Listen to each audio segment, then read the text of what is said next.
We are back. This is Dr. Mumza Joseph, an obstetrician and gynecologist. I'm a fertility specialist and an MIS surgeon.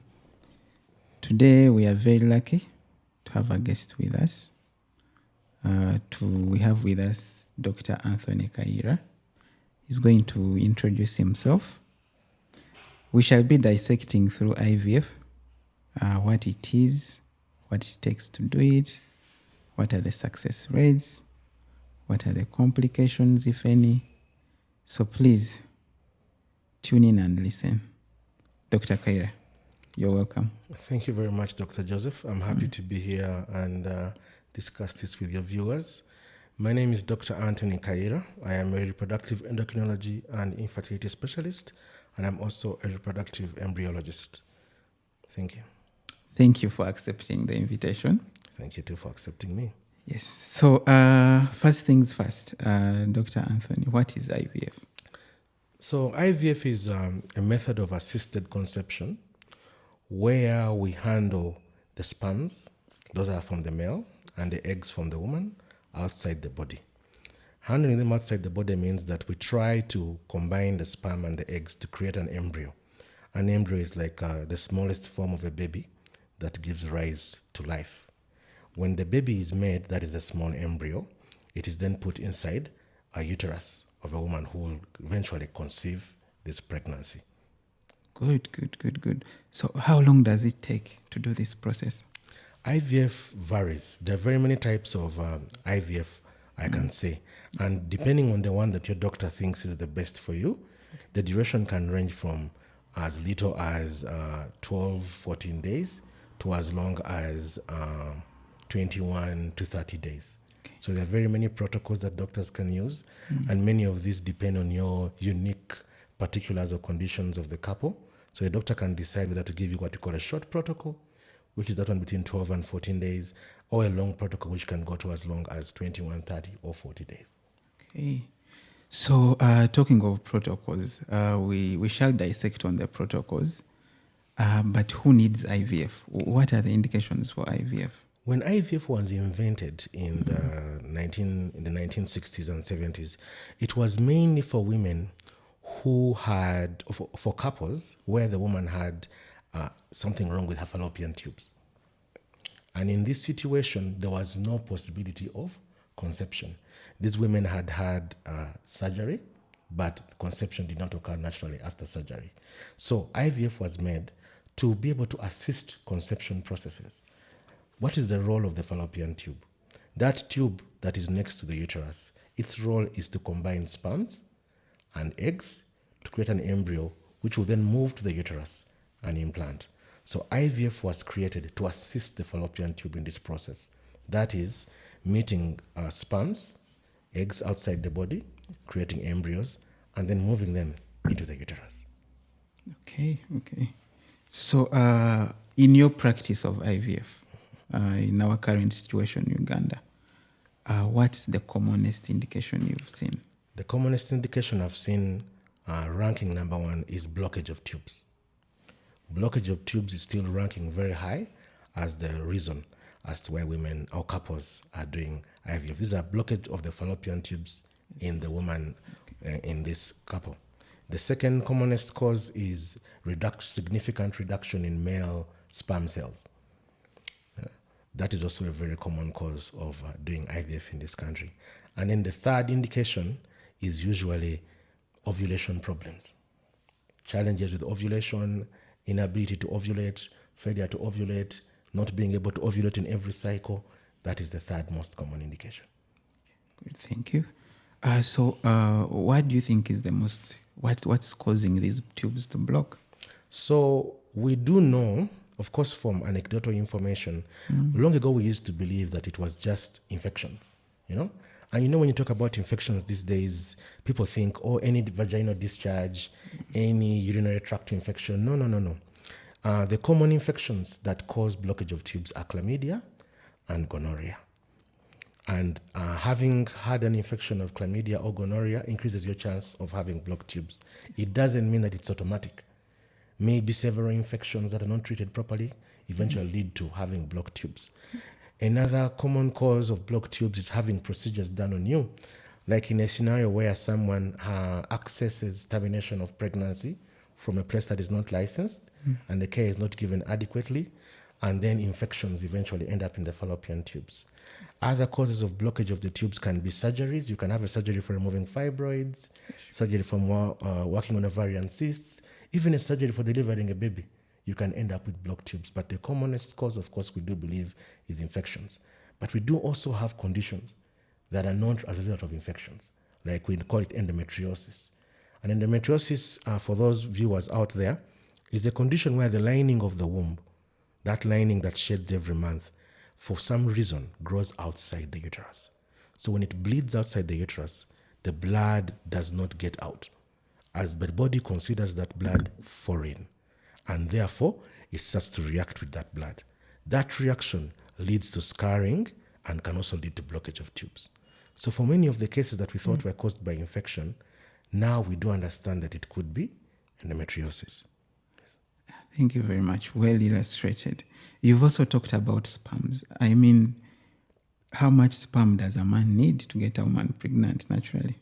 So we do know that from the men who have been able to have a child within the last 12 months, we do not know an upper limit, but we do know that for men who have been able to get a child or a woman pregnant within the last 12 months, you need at least 49 million sperms.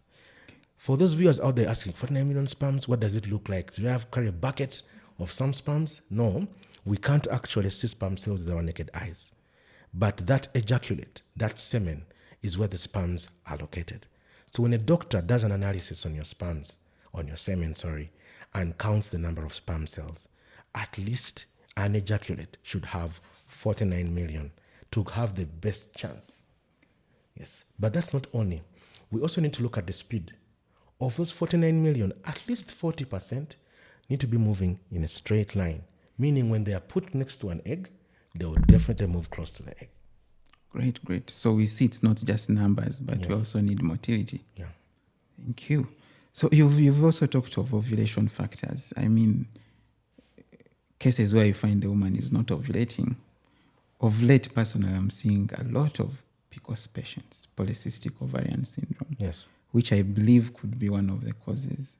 What's your experience with this kind of condition, especially PCOS? Yes.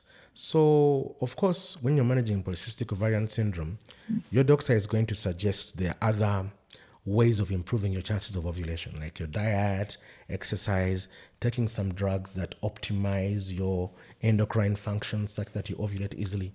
So IVF is like, let's say, the third line form of treatment.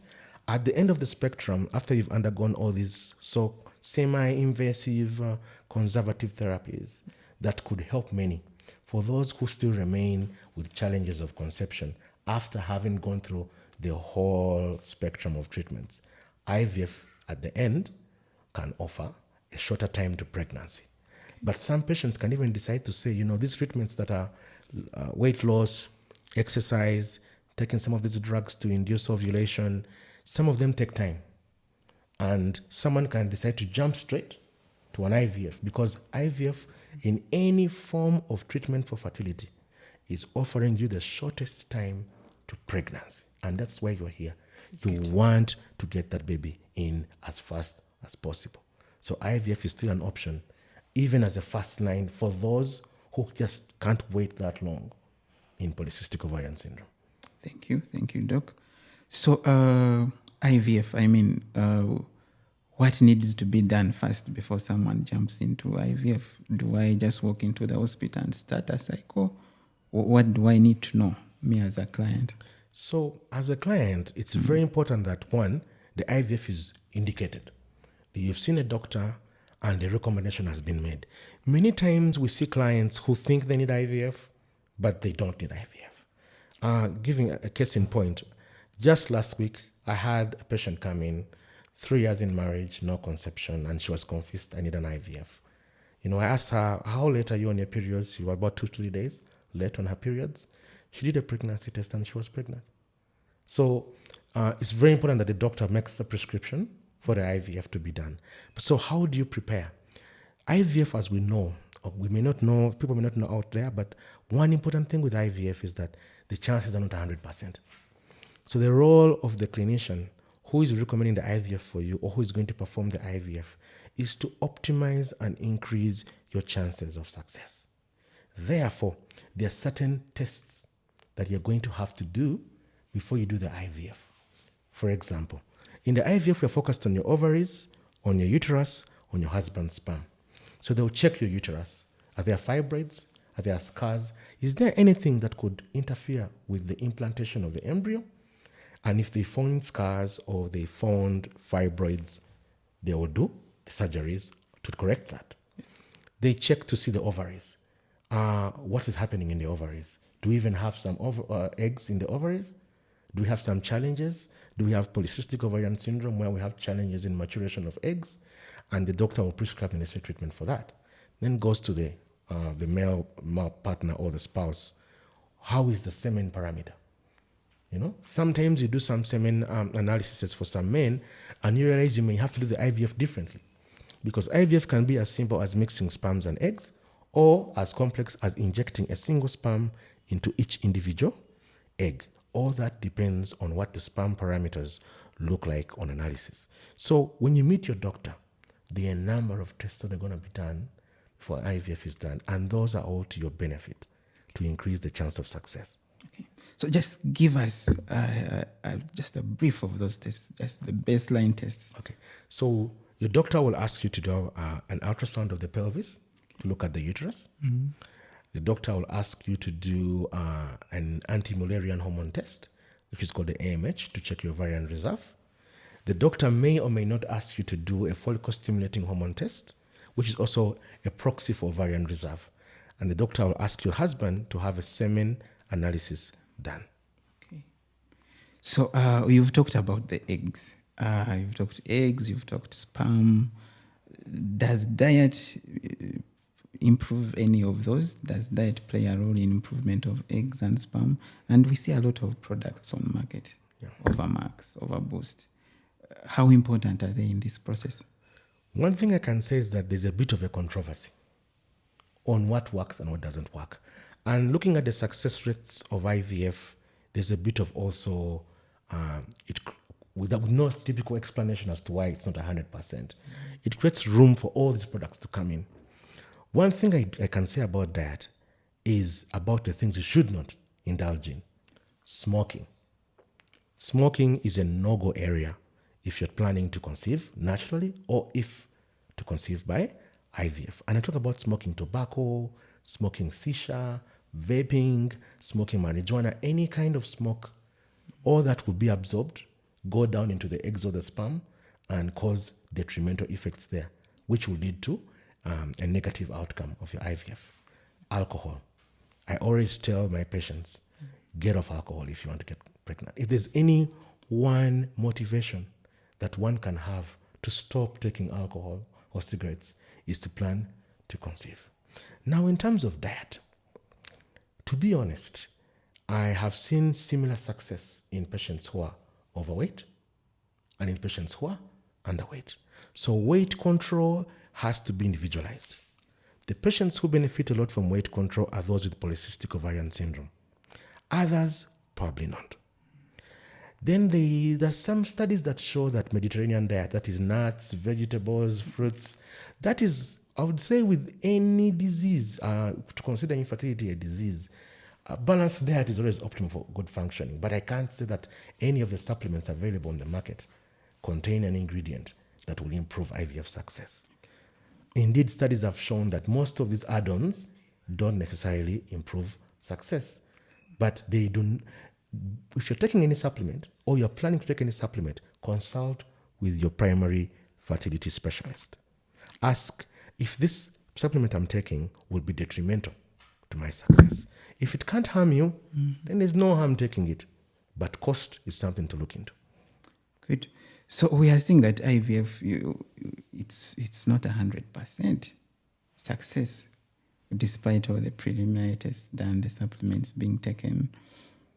What's the average success rate, and how does one optimize to get success? So, indeed, globally, around the world, One thing that we cannot perfect is an 100% conception and birth rate. So we tend to analyze IVF based on how many babies, are born out of maybe 10 or 100 women. Because when you come for IVF, you're not looking for just a pregnancy. You want the baby at the end of the day. So we measure success of IVF based on the number of live births, live babies born at the end of the pregnancy that was conceived by an IVF. So roughly around the world, live birth rates range between 20 and 30%. That is 2 to 3 out of every 10 women who start an IVF cycle, on average, will end up with a baby. But these success rates tend to be more individualized based on age. If you're less than 30 years of age, you probably have about a 4 to 5 chance out of 10 to get a live birth. If you are between 30 and 35, you have about a 3 to 4. If you're between 35 and 40, 2 to 3.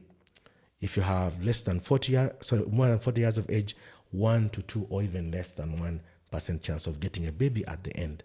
So indeed, globally and all over the centers in the world, we are still trying. There's a lot of research that is going into why IVF cannot be more successful, considering the cost and the amount of time and the psychological and social impact of the treatment. Okay, thank you, Doc. Thank you, Doc.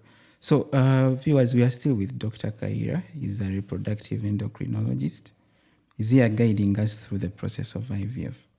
So we've talked eggs, we've talked sperms.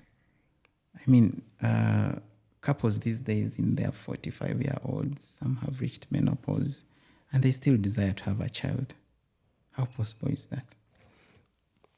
So I talked earlier about the first great invention of IVF to save women with blocked tubes. The second great invention, secondary to IVF, was the introduction of donor eggs. Let me give you an example. Before heart transplant, heart attack, assured death. Before liver transplant, liver failure, assured death. Before kidney transplant, kidney failure, assured death. Now, with donor eggs, we have expanded or extended the limit to which women can actually have children. Because if menopause was the limiting factor, donor eggs have kind of obliterated that factor. Now, as long as the womb is good and perfect, any eggs from anyone can still be used to make embryos, put into that womb, and the womb will progress to give rise to a live birth. I think viewers will notice that there was a story in the news either this year or late last year about a 70-year-old. The only way that was possible is the uterus remains viable beyond menopause. What menopause does is put ovaries out of the picture, and the uterus secondarily gets quiet. But with the technology we have reached at now, we can awaken that uterus, force it to carry a pregnancy, and allow that to be a live birth. The only question we're asking ourselves, when is it too old to carry a baby? Okay. So we've talked donor eggs. Is there a situation of donor sperms? Yes, there is. As you can see with women, you don't into menopause, you don't have eggs. Even men sometimes, not necessarily into some kind of andropause, but you can be born with a defect. Either you have no sperms at birth, or later on when you grow, you lose your sperms very quickly. So there is donor eggs, there's also donor sperm. Okay. So for those who are either looking to be single parents, or those who have partners who have significant challenges with sperm, donor sperms also exist in this country, and they can be accessed in all the centers available. Okay. So when is it time to give up on IVF? Because it's not 100% successful. How many cycles do I have to run before I achieve a pregnancy? If I've run 4 cycles, I'm not getting pregnant. What else can I do? One important thing with IVF is that we are all different, and all couples are different. Based on the preliminary test I talked about earlier, the ultrasound scan, the AMH, the semen analysis, you can make a forward prediction of what is the best treatment protocol for the client. But during the process of treating the client, you notice that certain things that you had selected haven't turned up as expected. So your doctor is going to always tweak your cycle. The first IVF cycle will be different from the second and the third. the doctor is trying to optimize your chances. There is no limit on the number of IVFs you can do, because I know that women eventually get pregnant, either on the 2nd, on the 3rd, on the 4th, or on the 6th. But pregnancies eventually happen. In my experience, I have discharged nearly 95% of all my clients. The question is, when do I discharge them? Yes. Is it on cycle number 6 or cycle number 7? So I have come to believe that even in the most sorry case, the one where you think that there's no chance, things will surprise you. That's why I say for us, IVF specialists, we're only offering a little human help. God does the rest. Oh, good. So there's still chance, just not giving up. Yes. Okay. So, well, IVF, I see it's a lot of technology. How much is an average cycle? An average cycle right now in Uganda will go for between 18 and 22 million. What the variations are maybe center specific, but depending on how much you need to add on. For example, couple X and Y may have very different reasons for doing IVF. For example, a person who typically has just blocked tubes and the male partner is okay, is a straightforward cycle. But sometimes the cycle has a bit of issues with the womb, yes, a bit of issues with the ovaries, issues with the sperm. So much is going into the treatment. So many times people just say, I did an IVF. But in actual sense, IVF is so massive in its own right. So many permutations can happen in an IVF cycle that makes it very different from patient X and patient Y. So cost on average is 18 to 22. But there are other add-ons. Like, for example, if you say, I want to be sure that I have a baby girl or a baby boy. Now you're adding on something called pre-implantation genetic testing. That is a monster on its own.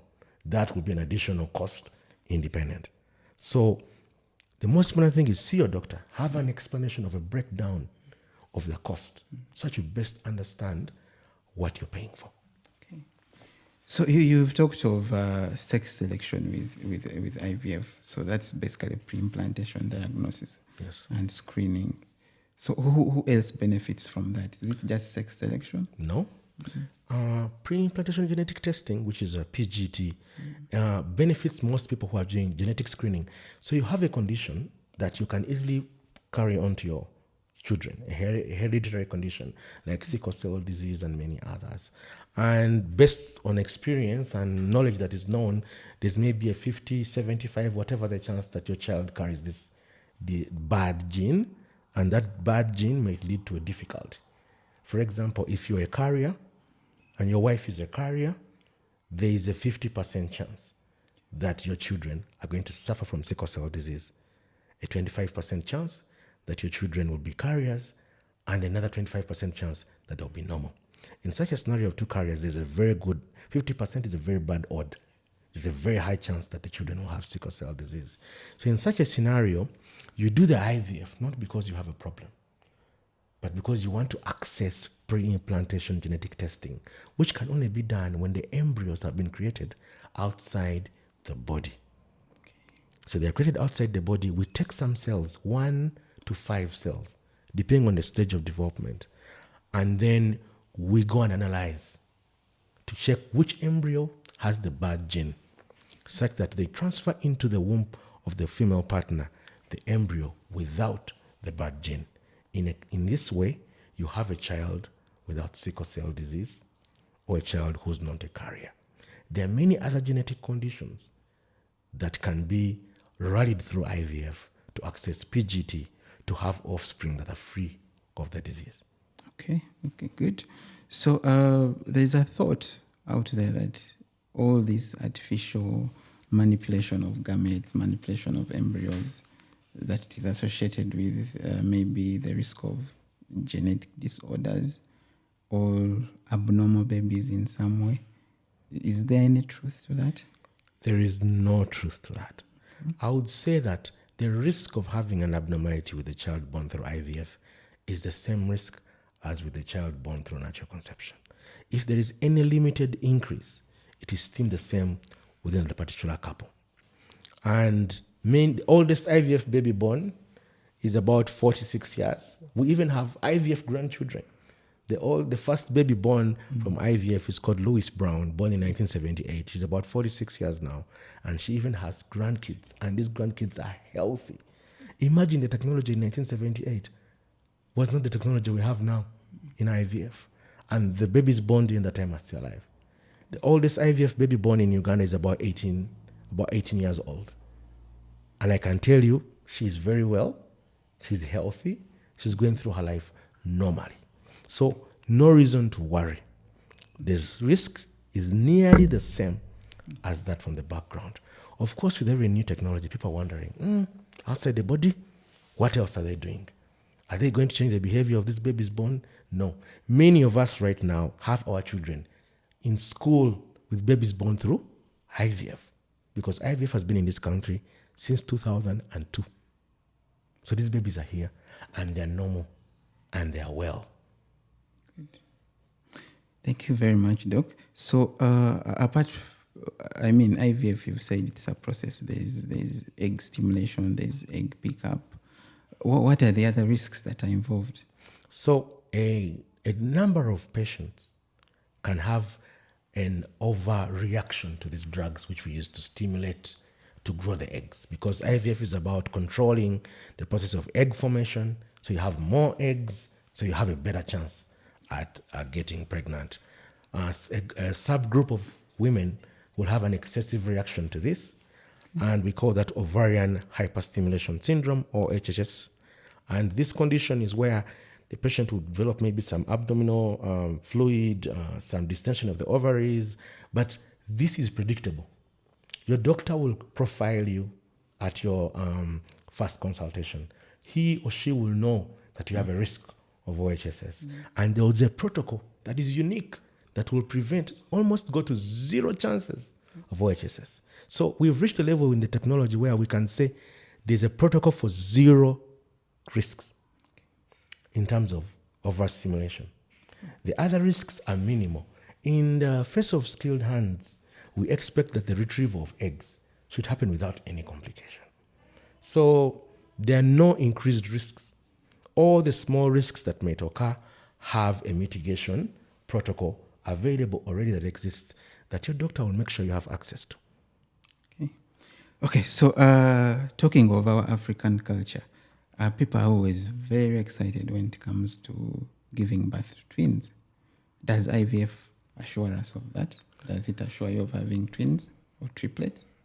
So the control that you have in IVF is that you're transferring embryos. In a way, what would happen naturally is natural selection. Two are fertilized, one dies, one continues, things like that. Here you are literally putting more than one. When you have an embryo transfer of more than two, you have a high chance of having twins. If you put three, high chance of twins and triplets. If you put four, high chance of triplets, twins, and quadruplets. Yes, indeed, the more embryos you transfer, the higher the chance of twins. In our cultural setting, we do value twins. In fact, people believe that if I do an IVF, it's costly 2 for 1, 3 for 1, 4 for 1. But we do know that these pregnancies come with risks.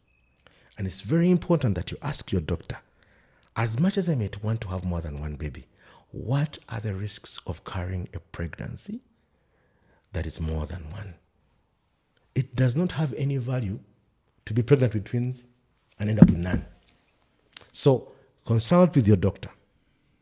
If you want twins, you need to know the whole picture. What if I am pregnant with twins? What are the risks? How can we mitigate these risks? Is it necessary for me to have twins, triplets?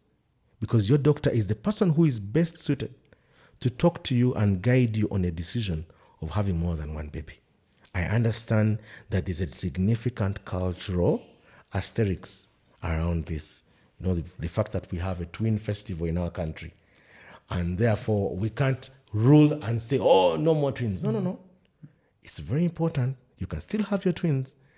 Talk to your doctor so that you can understand the risks involved versus the benefits of having twins. So you make an informed decision about getting twins through IVF. But to answer your question exactly, IVF increases the chance of twins, doesn't guarantee twins. Okay. Yes. Thank you, Doc. So, talk briefly about surrogacy. Who needs surrogacy, and what is it? Surrogacy is when, basically, from its primary definition, is assistance, taking responsibility of something before another person. So, in a surrogate situation, you have a woman who's healthy, and then you have another woman who needs an IVF, but her womb has a problem. The commonest is when the womb was removed, either during a procedure, a surgery, a previous birth that was complicated, or born without a womb, or several failed IVFs because the womb has a problem and you're looking to shorten your time to pregnancy. So in this case, we borrow someone else's uterus. That's what the surrogate, or we call a gestational carrier, is providing. So now you're three: your husband, yourself, and the surrogate. And the surrogate's role is to carry this pregnancy to 9 months and then give the baby to the couple. There are some complexities in contracts that happen within that three-party thing that make it possible. We've been doing surrogacy in Uganda for quite some time. I understand that the government of Uganda is looking to pass legislation to further guide this surrogacy kind of arrangement.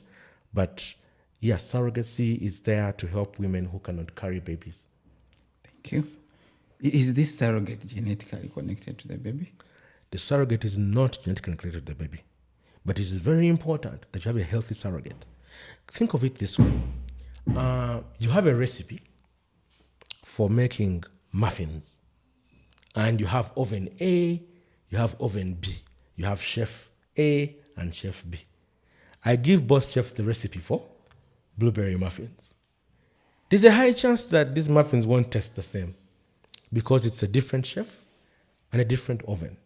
So if you optimize your surrogate, for example, if my surrogate has high blood pressure, there are certain things that high blood pressure does to the growing fetus that will have an impact on this child's development.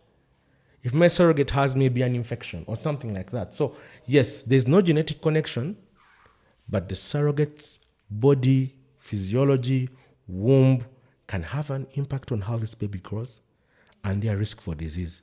Therefore, choice and care for the surrogate is very, very important. Okay.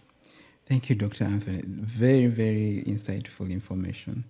So, in your closing remarks to a couple that is there still struggling, maybe they have done IVF and has failed, maybe they have not tried, what's your parting shot, your message to them? IVF shouldn't be feared. It's here for us. It's here to help us. It's possible that you do not need IVF, but you need to speak to a specialist or a professional to make an assessment of your current situation where you're having challenges having a child. And if you do need to have IVF, be hopeful. IVF eventually works for everyone, and that the technology is available, it's accessible within our country. Just seek out a professional, have an assessment done, and you will be able to get a child. Thank you. Thank you very much. Thank you very much, everyone, for tuning in. We are grateful for having listened to us, and keep tuned into the station. Dr. Anthony can be reached. Where is your practice? I work at Life Shore Fertility Center. It's located on Upper Mawanda Road, opposite Mawanda Road Police Station. My contacts will be shared by Dr. Joseph later on, in case people want to reach out. Thank you very much.